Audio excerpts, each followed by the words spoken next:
The scene opens inside the Count's mansion, candles lit, atmosphere calm. But it's about to get interrupted. A voice calls out, "Young master." Someone's checking in on him. Kale's fresh out of the bath, towel in hand.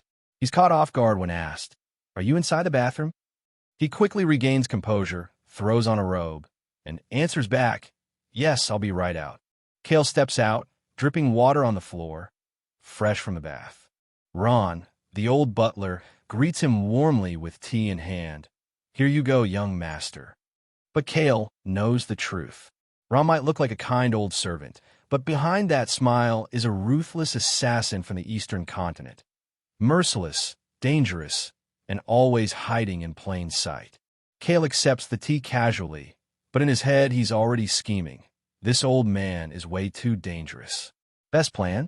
Push him toward Choi Han later. Ron gives a chilling smile. He might look polite, but behind that grin is a killer who hasn't lost his edge. Kale reflects. Ron isn't the only threat nearby. This world is full of monsters in human skin, and if he wants to survive, he'll need enough strength to protect himself at the very least. Kale lays it out. If he wants to live peacefully in this war-torn future, he needs enough strength to survive. He thinks it through, strong but not too strong. Just enough to protect himself without drawing attention. A servant comes in cheerfully to dress him for the day. Kale, keeping up his lazy young master act, just waves it off, saying something simple will do. The servants lay out his clothes neatly, ready for him to wear. Kale puts them on and, of course, looks flawless. Even the butler admits he could make any outfit look good. The narration cuts in. The real secret to fashion? Just having the right face. Kale brushes it off and gives the signal. "Let's go." The attendants respond instantly. "Yes, young master." Kale walks through the hall with Ron by his side. The servants bow and greet him, "Good morning." One maid nervously stutters, clearly trembling just from being near him. Kale notices her reaction and frowns. Is she really that scared of him? It's explained that Kale wasn't the type to actually hit anyone. At worst, he just smashed things around when he was drunk. He liked to waste time drinking and fooling around. No ambition, no real goals, just trash. But Kale himself shrugs it off. If people see him as trash and avoid him, all the better. That means they'll leave him alone, which is exactly what he wants. Ron politely opens the door for him, wishing him a good breakfast like the perfect butler. Kale responds lightly, "Thanks, Ron. Make sure you eat too." But the moment he steps forward, his expression stiffens. Something or someone has caught his attention. Kale enters the dining hall where the entire family is already seated, all eyes subtly turning toward him. We're introduced to his father, Count Henitus, the head of the house. Next is his stepmother, Countess Violin, sharp and elegant, with a cold expression that says plenty on its own. We're introduced to Basin, Kale's younger brother, calm and observant. Then Lily, his little sister, who's still young but sharp-eyed. Kale's father scolds him for being late again and tells him to sit. Kale doesn't argue.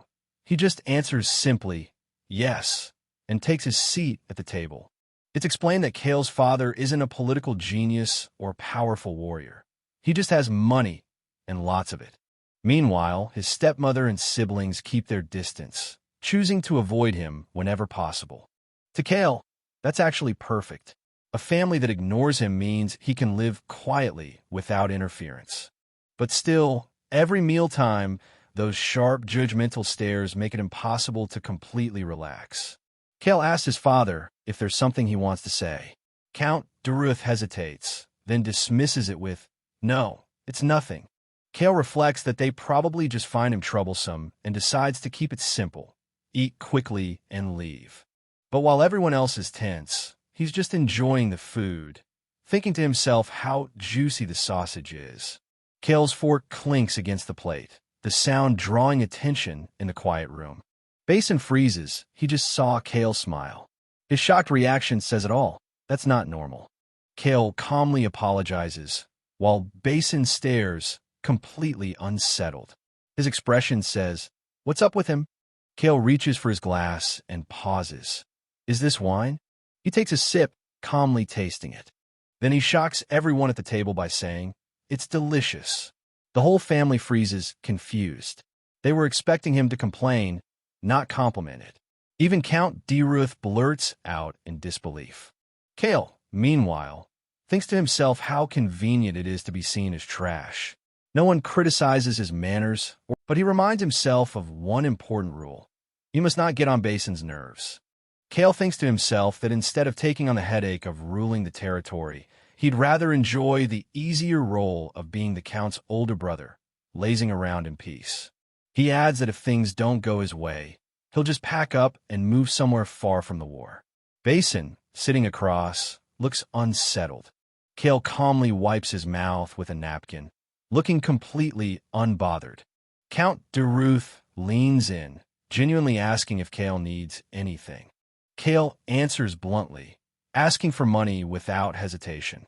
Deruth doesn't even flinch, happily agreeing to give him as much as he wants. Kale smiles confidently, while his siblings watch in silent confusion, not sure what to make of his behavior. Kale opens the bag, and he's straight up shocked at how much money's inside. He realizes this family isn't just rich, they're loaded. Like, not normal rich, mountains of gold rich. Kale stuffs the money away, already thinking he'll need to adjust his plans with this much cash. He calls out to Ron, asking what day it is. Ron, smiling like always, answers, "It's the 29th day of the 3rd month, 781st year of the Felix calendar." Kale checks the date and realizes time's running out. He knows he needs to move fast because Choi Han is about to show up in Western. The carriage makes its way through the streets of Western. It comes to a stop in front of a building. A foot hits the ground. Kale steps out of the carriage. Kale looks serious, clearly thinking about his next move. He stops in front of a tea shop called The Fragrance of Tea with Poetry. His butler follows right behind him, silently watching. Kale straight up dismisses his butler, telling him he can leave. The butler's shocked, asking if he doesn't need to wait around, but Kale just says he'll be staying here for a while. The bell in the shop door jingles as Kale heads inside. The library's calm, students are chatting casually, the place feels relaxed. Suddenly, one guy spots Kale and blurts out in surprise, clearly not expecting him here. Kale enters, cold and composed, completely unfazed by the attention he's getting. Kale steps into the tea shop, and his eyes land on the cheerful guy who seems to run the place. Instantly, he knows that has to be the owner. The owner, Billows, beams with a huge smile, welcoming him warmly. Kale stares at him in silence, and in his head, he's already mocking. This guy looks exactly like a piggy bank. Kale drops money on the table, showing he's serious. He tells Billows he's staying on the 3rd floor all day and demands tea that isn't bitter. Kale asks if they only have poems or if there are novels too. Billows quickly reassures him, saying they've got plenty of novels as well. Kale casually orders Billows to just bring him the most interesting book along with tea. He tosses him some money, saying he'll be drinking more tea later. Billows freaks out, shocked at how much Kale gave him, shouting that 1,000,000 gallon is way too much. Kale just casually flexes, saying he's got tons of money and tells Billows to treat it as a tip. In his head, Kale's like, yeah, this is the perfect time to abuse power with money. If not now, then when? Kale's deep in thought, piecing things together about where the key event will happen. He remembers the exact scene. Choi Han getting pushed away at the gates when he tries to report the attack. But instead of chasing revenge immediately, Choi Han's first instinct was to honor the dead, showing where his priorities truly were. Kale's thinking to himself how different Choi Han is, calling him a genuinely caring person. But he remembers the original Kale's cold words about how nobles never cared if useless villagers died. That same trash Kale had once mocked Choi Han, even comparing a glass of alcohol to being worth more than the villagers' lives. Choi Han, hearing that back then, only gave a chilling response. How interesting. Choi Han smirks, his aura turning cold as he taunts Kale, saying he's curious if Kale will change his mind or not. Suddenly, Choi Han grabs Kale violently, slamming him with raw strength, his killing intent bursting out. His words echo. Should they test it out right here and now? Kale's face tenses up, a bead of sweat rolling down. He's clearly imagining the worst. He hugs himself, muttering that's what normally would have happened, and just the thought is giving him chills. He leans back, deciding he's had enough overthinking. He tells himself to stop worrying about the novel's plot. Kale spots Choi Han from afar, his eyes narrowing as he realizes who it is. Down by the gate, Choi Han stands in front of two guards blocking his way. The guards extend their hands, clearly demanding identification papers from him. Kale's watching closely, thinking to himself that there's no way Choi Han would have proper ID. As expected, the guards turn him away, and Choi Han is forced to leave. But Kale knows this is temporary. Choi Han will just wait until nightfall to sneak back into the city. And that's when he'll end up running into Kale, who'll be busy drinking his life away. He sets his teacup down on the table and gets up from his seat. Billows turns his head, noticing him moving, and waits for instructions. The young master tells him not to clear his spot since he'll be back soon, then heads downstairs. Billows nods and respectfully agrees. Kale walks through the library without causing any trouble, which already surprises the people around. He pushes the door open and steps outside. The door shuts behind him, and everyone inside is shocked. People whisper in disbelief that Kale actually left without breaking anything. Kale's deep in thought, realizing he can't just coast through life anymore. He knows he needs to prepare, to gain abilities, so he won't get crushed when he runs into powerful people. He's not aiming to be the strongest, but strong enough to live comfortably, without facing unnecessary hardships in a world heading toward chaos. Kale's thinking about balance. He knows if he becomes too powerful, it'll just attract even worse problems his way. That's when his mind shifts to ancient powers, the rare and mysterious abilities hidden in this world.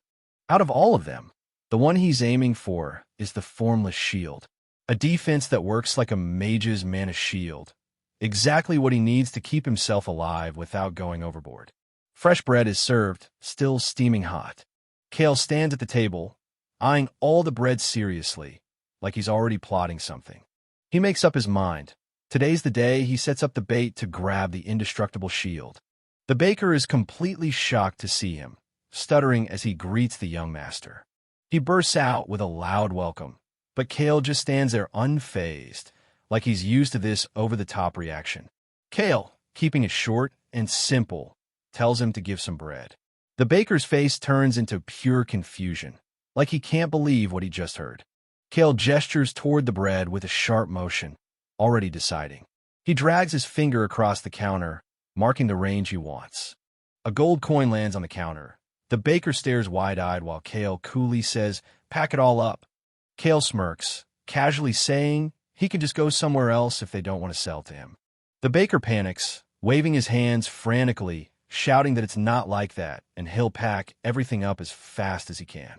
The baker bolts into action, running wildly to get the bread ready without wasting another second. Kale lifts up a huge sack onto his shoulder with ease. He walks through the street carrying it, looking calm but thoughtful. He thinks to himself that this world really is different from Korea. It's a true fantasy world. Kale's walking through town, carrying that heavy bag, when he notices how everyone's looking at him with disgust. He realizes just how trashy the original Kale must have been. He clicks his tongue, clearly annoyed, but he doesn't bother responding to their stares. Instead, he decides the best move is to get out of this area quickly before attracting more unwanted attention. Two kids peek from behind a wall, watching Kale as he passes by with the heavy sack. A closer look shows the kids' sharp golden eyes staring curiously at him, their expressions both cautious and interested. Kale climbs the hill outside the city, the entire town stretched out in the background as he heads toward his destination. Kale takes a step forward, his shoes pressing firmly into the ground. He wipes the sweat from his forehead, exhaling. Phew! Looking out over the city from the hill, he thinks, I've come a long way. It's quite tiring since the bag is heavy. Kale spots this sketchy old wooden door. He's like, yo, this thing looks ancient. He reaches out and pushes on it, the wood creaking like it might snap any second.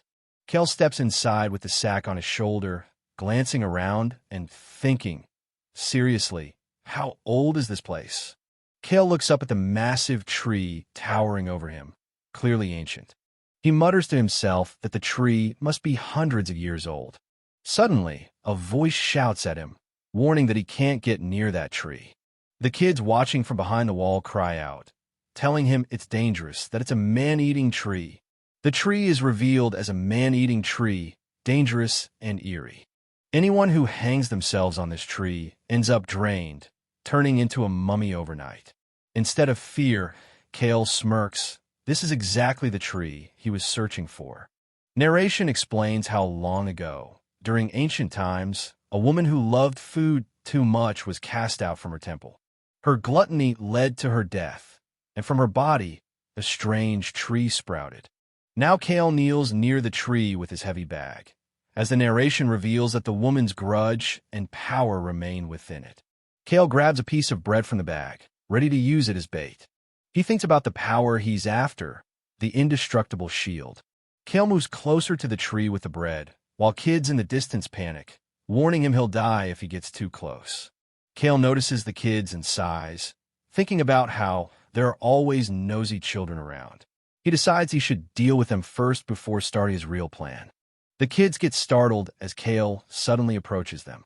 The two children nervously warn him again, saying it's a man-eating tree and that he'll die if he goes near it. Kale coldly shuts them down, saying he won't back off and bluntly tells the kids to get lost. The two children look panicked, warning him again that it's a man-eating tree and clearly terrified for his safety. Kale, unfazed, smirks slightly and drops his line, asking if they've never heard of Kale the Trash, owning up to his infamous reputation. Kale tells the kids to follow him, and they hesitantly agree, holding on to each other nervously. The older girl whispers to her sibling, trying to reassure him while saying he can't die. Kale clicks his tongue in annoyance, clearly frustrated but still keeping his composure. Kale tosses the bread into the tree like bait. The bread instantly vanishes into the tree, leaving him wide-eyed. He pulls his hand back, realizing how close he was to getting sucked in too. Kale admits he panicked for a second, almost thinking the tree would drag him in along with the bread. Kale sits with the bag open, staring at the bread while thinking about the shield's origin. He smirks, realizing just how ancient and dangerous this power really is. He acknowledges that while it's savage and primitive, that makes it even more reliable. Kale recalls the instructions, realizing he has to keep feeding the tree until the darkness is gone. It's explained that the darkness is born from grudges, and only once it fades will the true light hidden behind it be revealed. Kale grips the bag tightly, preparing himself to start the dangerous process. Kale dumps the bread right in front of the tree, determined to feed it. The bread scatters everywhere, rolling across the ground. He smirks to himself and says, "Eat your fill." The tree hole rumbles, reacting after swallowing the bread. Kale steps back, analyzing the situation. He realizes this isn't enough and mutters that he'll need another 10 bags of bread to satisfy the tree. Suddenly, he hears a strange noise, his sharp gaze lifting as something unexpected catches his attention. Kale steps back from the ominous hole, sweat dripping as he admits to himself that this is actually pretty scary. That grudge inside the tree feels massive, heavier than he expected. The tree looms overhead, its dark aura almost groaning as if alive, a reminder of the curse it carries. Kale makes up his mind. He's not done yet, but for today, he's retreating. Calmly, he says he'll come back tomorrow to continue what he started. The kids are happily munching on the bread, clearly starving, but finally getting something to eat. Kale glances at them, a little annoyed, muttering geez. He thinks to himself that while they're probably too scared to go near the tree, it'd be dangerous if they got curious and stuck their heads in the hole. He notes that it wouldn't be bad for him, but definitely bad for them. The kids freeze mid-bite, staring at him with wide eyes, nervous about what he'll say next. Kale throws a sharp look back at them and warns, if they want more bread tomorrow, they better keep quiet. The scene shifts to evening as the lights outside flicker on. Kale is inside, speaking with the butler. The butler asks if he's heading out, and Kale simply replies yes. As he steps outside, the butler politely says he looks forward to Kale's next visit, Kale casually adds that the tea earlier was great before leaving. Kale's walking out, acting casual, telling the bookstore owner he only read half the book, but found it pretty interesting. He adds that he likes how the main character grows and gets recognized, then orders the owner not to let anyone else touch the book. The owner immediately lights up with excitement, agreeing to reserve it only for young Master Kale, looking honored. The librarian politely calls out, asking him to come again soon. Kale steps out of the building, brushing it off casually and muttering that whatever, sure, he'll be back. The scene shifts to a bar later in the evening. The bartender spots Kale walking in and instantly panics, breaking into a cold sweat. He rushes to greet Kale nervously, practically shouting his welcome while bowing. Kale, on the other hand, just notes calmly to himself that the man is completely terrified. The floor is covered in shattered glass and bottles, showing the mess Kale leaves behind whenever he drinks. The bartender is caught off guard as Kale tosses him a coin, his face full of shock. Kale casually orders his usual drink along with roasted chicken breasts, making sure to add a very specific instruction, no salt. The bartender looks confused. The bartender nervously suggests Kale should find a seat first. Kale just stares silently, and the bartender panics, rushing off, saying he'll bring the order right away. The bar goes completely quiet, everyone tense as Kale's presence dominates the room. Kale glances around the bar, noticing how all the gangsters and scammers avoid making eye contact with him. He clicks his tongue, annoyed. Narration explains that usually spoiled heirs of wealthy families buddy up with shady people like gangsters and scammers. A little chibi scene shows the contrast, Kale standing apart while the crooks cling to each other. But unlike them, Kale outright despises both groups. Kale thinks of them as nothing but scumbags, his expression calm but sharp. The bartender hands over the order with both hands, saying, "Here's your order, young master." Kale casually responds, "Great." The onlookers whisper among themselves, watching Kale head to his seat. They notice the bottle and mutter, "The bottle that Kale always drinks. It must be the most expensive alcohol in this shop." The wine spills dramatically from the bottle, setting the scene. Kale tilts the bottle back, gulping it down without hesitation. He wipes his mouth with his sleeve, calmly muttering, "Ho," as if the expensive drink is nothing special. Kale walks along the wall, feeling the warmth of the alcohol spreading through his body, steadying himself for what's ahead. He counts his steps carefully, recalling the exact location, a hidden spot 100 steps away from the city gate along the wall. He places his hand firmly on the wall, his eyes narrowing with determination as he prepares to uncover the secret. Kale's smirking to himself, like everything's playing out just how he planned. He pinpoints the exact spot, right where Choi Han is going to jump the wall. At that moment, a small kitten gets wrecked by a bigger cat and tossed straight toward the wall, exactly where Choi Han's about to land. Kale walks in and immediately notices someone slumped against the wall. The camera shifts closer, revealing Choi Han, exhausted and leaning with his sword across his lap. Kale looks at him and thinks, "Such a nice person. Found him." Choi Han's heart is pounding hard. He's on edge, clearly nervous. Kale wipes some sweat, thinking it's a good thing he had alcohol to calm his nerves. Kale psychs himself up, planning his opening move. He wants to leave a strong impression, so he blurts out, "You look hungry." Kale crouches down, clicking his tongue and putting food in front of the two kittens. He tells them to eat.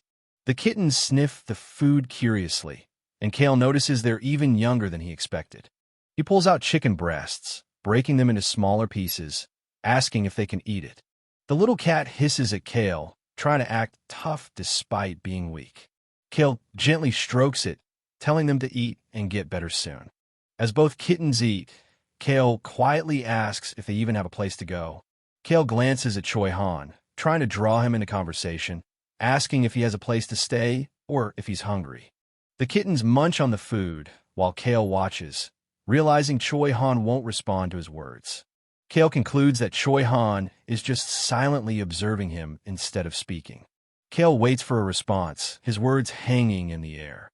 Finally, Choi Han speaks up, admitting in a low voice that he's hungry. Kale stands calmly, looking down at Choi Han, while Choi stays seated, still cautious and reserved.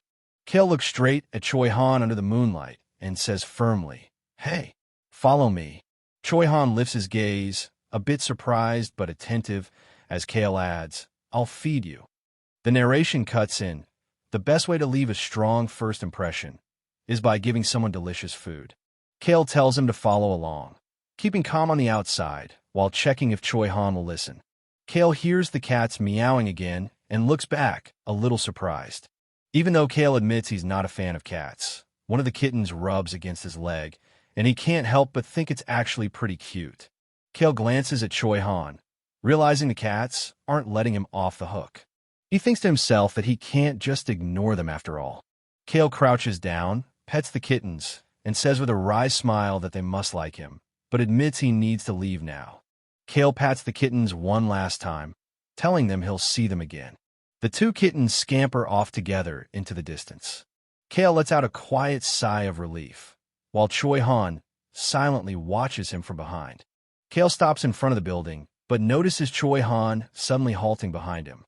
Kale thinks to himself that he's pretending not to notice, but Choi Han is clearly watching his every move. Choi Han's sharp gaze makes it obvious he's evaluating Kale again, testing if he can really be trusted. Choi Han's face turns serious, thinking to himself if Kale is trying to figure out whether he's easy prey or not. Kale, slightly tense, calls out, asking if Choi Han is coming along. Suddenly, someone spots them and shouts in shock, "Why, young master?" exposing Kale's presence. The guards panic the moment they see Kale, stuttering, "Why, young master?" Kale gets irritated, thinking how annoying it is to hear them stumble over his title every single time. The guards quickly bow and tell him to head inside respectfully, still nervous in his presence. Ron greets Kale with his usual calm demeanor. "Welcome back." Kale thanks him, realizing Ron had really been waiting for him this whole time. Inwardly, Kale notes how terrifying Ron actually is despite his polite exterior. Kale notices sparks of tension between Ron and Choi Han, almost like they're silently testing each other. Ron calmly asks Kale what's going on, offering to handle Choi Han himself. But Kale cuts him off, saying there's no need. Kale thinks to himself that since they've finally met, things should be fine now, and continues heading upstairs with Choi Han following him. Hans rushes in with a cheerful face, greeting Kale, "Young master." Hans comments on Kale's return, surprised he came back even after drinking. Kale, however, looks unimpressed and thinks to himself, "Oh right, he's responsible for me." The narration identifies him, Deputy Butler Hans.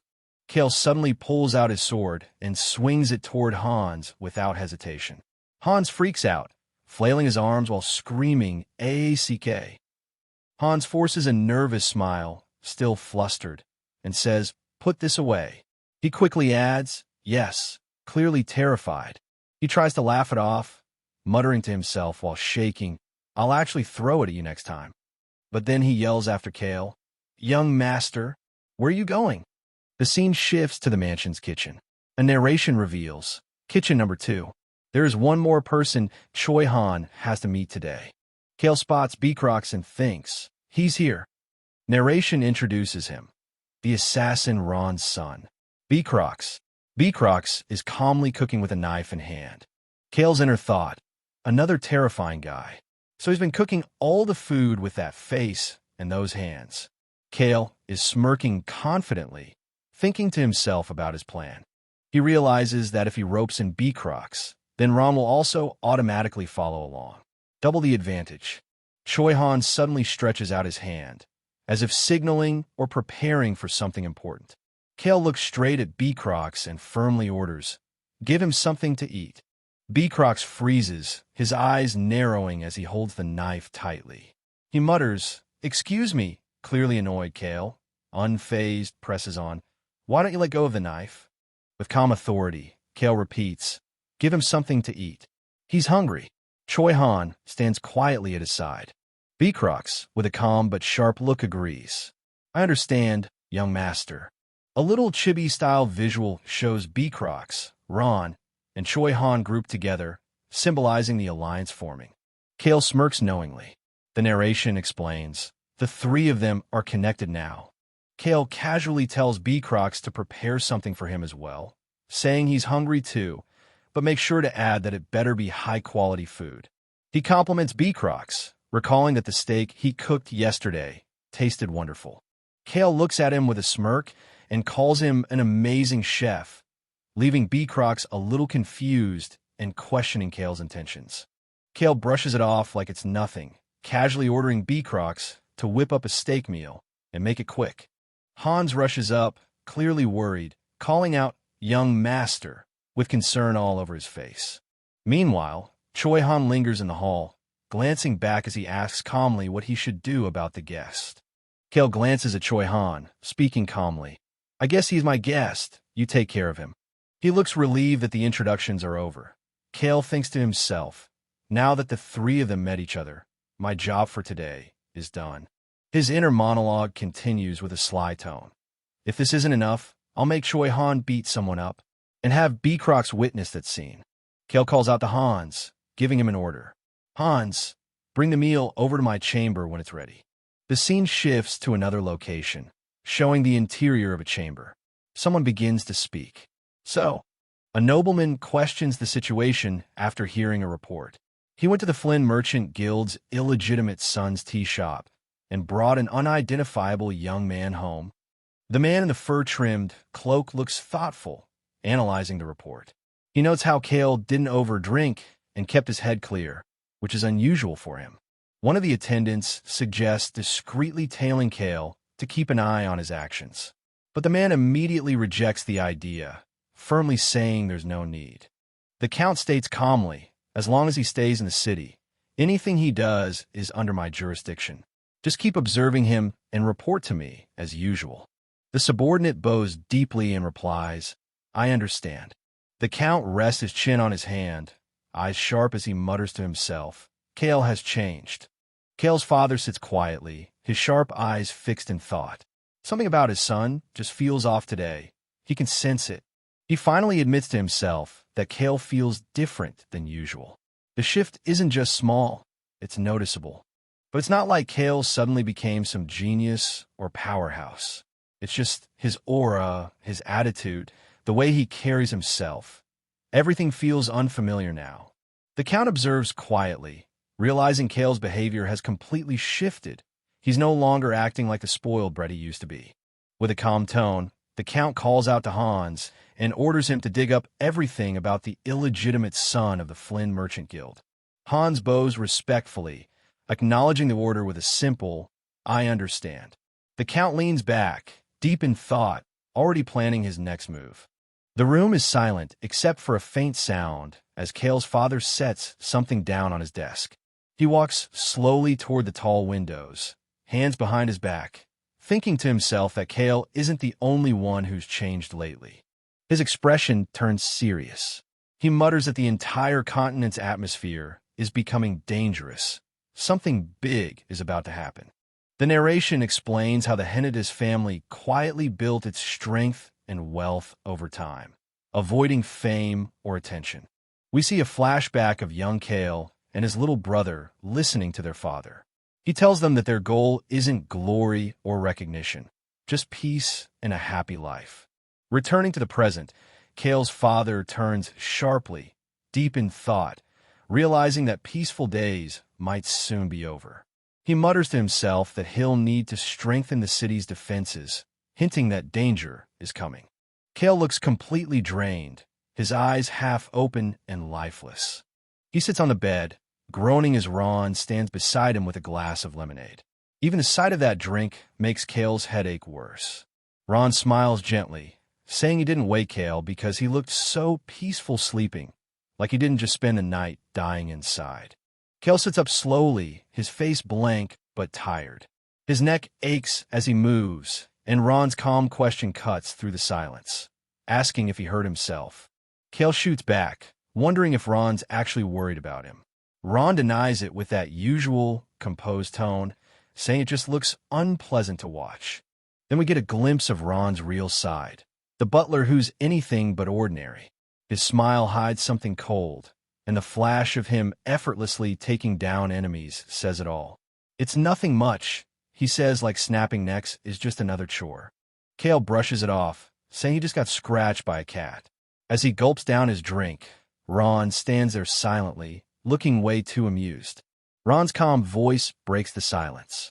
He casually asks if Kale's heading out soon, pretending like he didn't just hear the cat comment. Kale confirms while heading for the door, saying the others will handle everything outside. Ron just watches him, that knowing smile still on his face.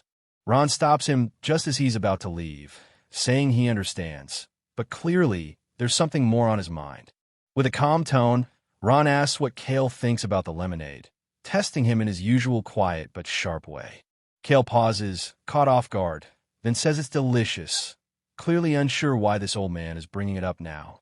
Ron's faint smile shows he's not convinced by that answer. Kale grumbles to himself, calling Ron an unpleasant old man and questioning what kind of question that even was. He pauses mid-thought, a hint of realization crossing his face. When he turns around, Choi Han is standing right there in silence, the two locking eyes without saying a word. Kale slams the door open with a loud crash, the sound echoing through the room. Startled, he clutches his chest, muttering that it actually scared him for a second. He calls out for Ron, still feeling his heartbeat race. Ron stands there calmly, completely unbothered. In a teasing tone, he says he didn't think Kale could even be surprised, then adds that the guest from yesterday is already waiting outside. Ron calmly explains that Kale's guest has been waiting since earlier because Kale opened the door too quickly for him to say anything. Kale looks annoyed, clearly not buying Ron's excuse. He thinks to himself that Ron's lying. He totally had the time to tell him and just didn't bother. The sound of footsteps echoes as someone approaches from the hall, breaking the tense air. Kale opens the door and looks at Choi Han, confused by his silence. He asks what's wrong, but Choi just stands there, not moving an inch. Choi Han steps forward, his face hidden in shadow, and speaks in a low tone. He says he's here to pay Kale back. Kale's expression stiffens, clearly not following what Choi means. He frowns and asks, "What?" Kale looks at Choi Han, confused as the black-haired man suddenly declares with a firm expression, "I'll pay you back for the meal." His tone is intense, almost overly serious for such a simple gesture. Kale's inner thoughts kick in immediately. Pay me back? Nonsense. He looks completely done with the situation. Kale waves it off, saying, "No need. Is there anything else you need from me?" But his expression betrays his unease. The narration cuts in. Who in their right mind would use Choi Han for their own benefit? Clearly, he knows getting involved with this guy is asking for trouble. Choi Han clenches his fist, his voice steady but filled with tension as he says he has something to ask for Kale's help with. Kale's expression hardens. He immediately guesses it's about the Harris Village incident. The thought of getting involved makes him anxious. He's determined to stay out of it. He shuts it down calmly but firmly, telling Choi Han to pass his request to Hans instead. Kale explains casually that Hans, the deputy butler, is talented and capable of handling most requests. He's basically brushing off responsibility while sounding polite. Kale adds that Ron, too, is a skilled individual, though his tone makes it hard to tell if he's serious or just being sarcastic. Kale pats Ron's shoulder, saying that Ron will handle Choi Han's request. Ron responds with his usual calm smile, while Kale already looks done with the conversation. Choi Han, however, just stands there silently, feeling like something's off but not sure what. Choi Han stays silent for a second, his expression unsure, a drop of sweat sliding down his cheek. Kale lets out a calm but pointed remark, "But you don't even know who I am." Both of them lock eyes in silence. Choi Han seems conflicted, while Kale's gaze stays steady, testing him. Kale looks calm but sharp as he says, "Why do I need to know who you are? Do I need a reason to help out someone who's less privileged than me?" His tone is casual, but there's a trace of arrogance behind it.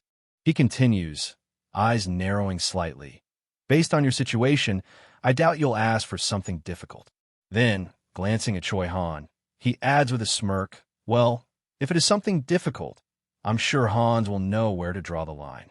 Kale turns away, brushing past him. "Then I'm off. I'm busy." His thoughts trail behind him.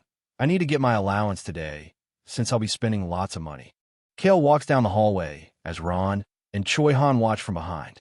Ron calls out, "Young master." Kale turns his head slightly, not slowing his pace. He says calmly, "Do as you wish." In his thoughts, he adds, "Going through hardships together is what the protagonist does with his companions." Ron quietly observes with a faint smile, finding the situation amusing as Choi Han stands silently beside him. "Interesting," he mutters, clearly entertained. He thinks to himself, that fearless puppy doesn't like sour things. As Kale walks away, Ron watches him with calm eyes, his hand holding the empty teacup. He still hates it right now. He muses, but he drank it. Ron smirks faintly, adjusting his tie as he murmurs, "The fearless puppy is afraid." His calm tone carries weight, like he's discovered something intriguing. His eyes narrow slightly, suspicion flickering within them. Does he know something? He thinks to himself, studying Choi Han's expression carefully. Ron's gaze sharpens, locking onto Choi Han. He says quietly, the atmosphere growing heavier. Choi Han, unbothered, looks back at him with determination. "Lead the way," he replies firmly, showing he's ready for whatever comes next. Choi Han keeps a calm face, but his thoughts reveal his unease.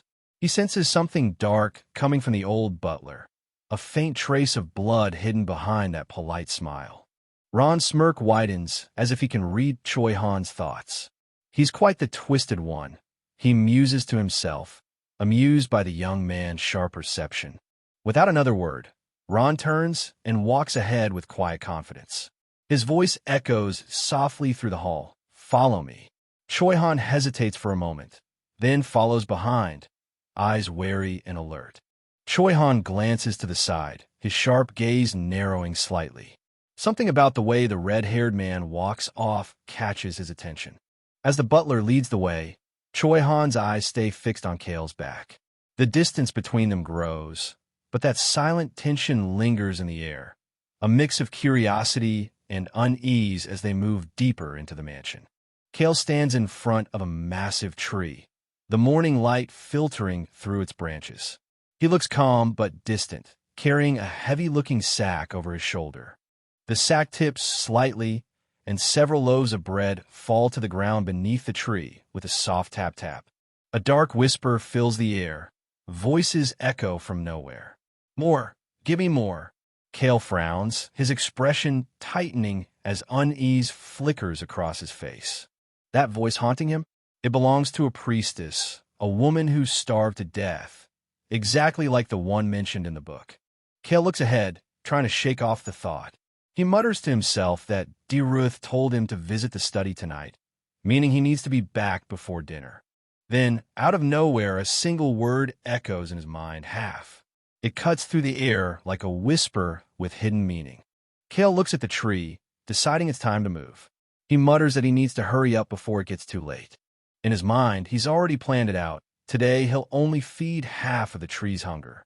As he walks away, two kids sitting nearby catch his eye, quietly eating bread, unaware of the weight of what he's about to do. The two kids sit quietly, their faces smudged with dirt, chewing on the small pieces of bread they have left. Kale glances at them and clicks his tongue, annoyed but not heartless. He mutters under his breath. He thinks about how he cleared out the bakery's stock yesterday. It'll take a while before they can restock, meaning getting more bread today won't be easy. Kale sighs, realizing he'll need to find a new bakery. Just as he's thinking that, someone calls out, "Why, young master?" A cheerful baker rushes up, beaming as she says her bakery still has plenty of bread in stock. Kale smirks slightly, impressed. He thinks to himself that she knows how to run a business, then tells her to hand over everything she's got, fast.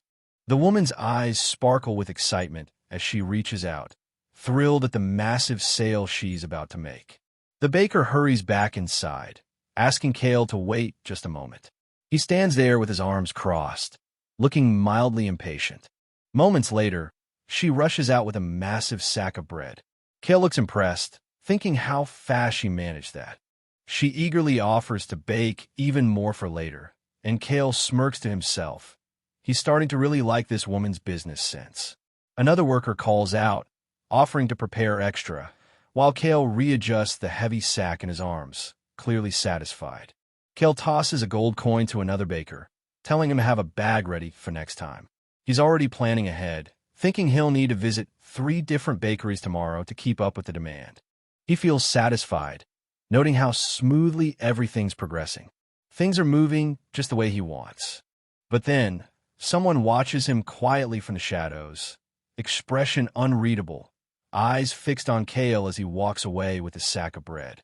Kale walks with a calm face, completely unbothered, while someone nearby mutters in confusion, wondering what exactly he's doing. Another man looks annoyed, asking if Kale's lost his mind with whatever strange stunt he's pulling this time. The narration shifts. The speaker admits that when his father once called Kale an interesting kid, he didn't care. But now, watching him more closely, he's starting to see exactly what his father meant. The man smirks to himself, eyes gleaming with interest. He thinks watching Kale might be just as entertaining as keeping an eye on the black-haired one. Cut to the kids. One of them stares at a small jar filled with strange green leaves, clearly confused and stuttering in shock. They shout that it's not bread, not even cake. Kale looks completely unfazed, replying coolly, "So what?" as if he couldn't care less. Kale orders the kids to move, but one of them steps in front of him with arms wide open, shouting that he can't die. The narration kicks in. This isn't just Kale, it's Kim Rock-soo. Back then, he was an orphan with nothing to his name, someone everyone pitied and tried to help. The kids look up at him with worried eyes, the thought lingering. Do you even need a reason to show kindness to someone who's suffering? The narration continues. Kale remembers how, as a kid, he once misunderstood those words of pity. Only after growing up did he truly grasp what they meant. He sighs internally, thinking to himself how annoying it all feels. Kale looks at the kids standing before him, seeing their bruised faces and thin arms. He hates seeing children suffer, but even so, he's not about to take them in or play hero. Kale looks calm but determined, his voice steady as he tells them, he's not going to die. The eerie whispers of the tree echo in his mind again, demanding more and more in a greedy, haunting tone. Kale kneels before the massive tree, emptying his bag of bread with a cold expression.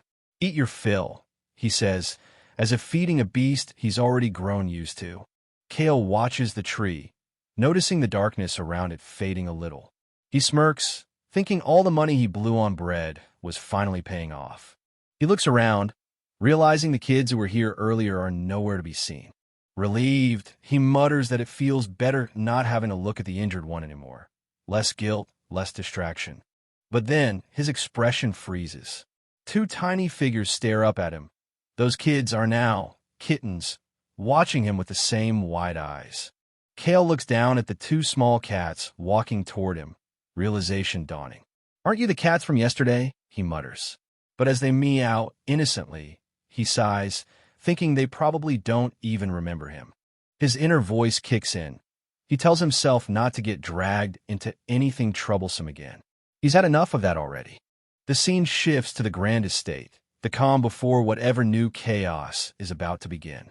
The quiet tension fills the study as someone hesitates to respond, the atmosphere heavy with expectation. Kale's father looks at him seriously and declares, "You'll go to the capital as our family's representative." Kale blinks in disbelief, his face blank but clearly annoyed. "Seriously? The capital?" he mutters, realizing peace and quiet just got thrown out the window. Kale's father explains calmly that Basin was supposed to attend the event, but as the eldest son, it's Kale's duty to represent the family instead. He mentions that the crown is hosting a grand gathering for the noble family's heirs. From above, the tension is clear. Kale stands beside Basin as their father continues, saying Basin has gone to similar functions before, but this one is different. This time, he expects Kale to go. Kale's expression tightens. He remembers exactly what a big royal event means, and whatever it is, it's definitely not good news for him. The narration cuts in dark and heavy. The Plaza Terror incident. A secret organization launches a massive attack right in the heart of the capital, where citizens have gathered. Amid the chaos and flames, one man stands out, Choi Han. He cuts through the destruction, managing to stop nearly half of their plan on his own. Choi Han saves countless lives that day. His actions earn him the favor of the royal family, forming an alliance with the crown prince himself. Back in the present, Kale's face tightens. Ugh, I'm getting chills again, he mutters, realizing the horror of what's coming. The fact that he has to be part of that incident makes him dread what lies ahead. Kale stands quietly, his expression calm but calculating. He's clearly not thrilled about what he just heard. Basin looks thoughtful, wondering aloud if he should just tell his father that he'll go instead, since he's used to these events anyway. Kale sighs internally. I don't want to go to a dangerous place, but I can't tell Basin to go either. His eyes show mild irritation and restraint. His thoughts grow sharper. There's no reason to send the family's trash to the capital. Just what is Ruth planning by doing this?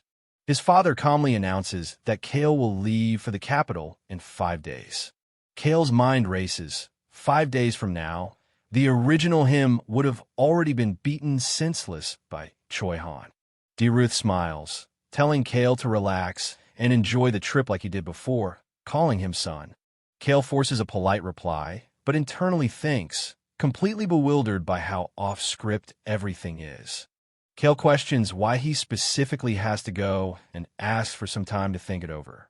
His father agrees and allows him to leave, while Kale gives a brief nod and turns to go. As they walk out, his brother suddenly calls out, making Kale stop and respond with a cautious what. Basin looks at Kale and firmly says there's no reason he can't go, standing his ground.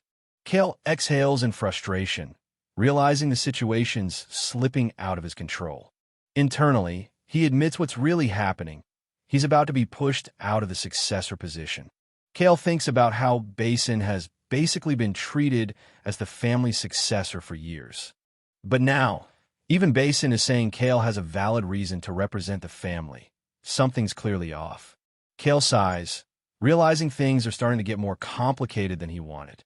Then his expression sharpens. He decides to take the risk. It's worth a shot. Kale calculates the odds and feels confident. He's sure he'll come back without a scratch. As he walks down the hall behind Basin, he thinks that if anything happens to his brother, he'll be dragged into a mess himself. He concludes one thing. Basin absolutely has to survive if Kale wants to keep his peaceful life. Hans approaches Kale, bringing up something about the guest request, but Kale immediately cuts him off, calling his name.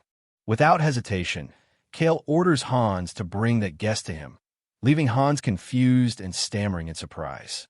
Kale thinks to himself that Hans' reaction means the situation with Choi Han is probably resolved. But now, with this sudden trip to the capital ahead, things are getting complicated again. Kale stops Hans and tells him, if that guest refuses to come, deliver a message for him. He smirks slightly and says just 2 words that carry all the weight. The payment. In his mind, Kale's already preparing for the journey ahead, promising himself he'll make it as smooth and comfortable as possible. Kale spots Choi Han entering and smirks to himself. Finally, a perfect chance for that guy to return the favor. Inwardly, Kale's plan sharpens. He's going to use Choi Han's strength to his advantage, all for his own benefit.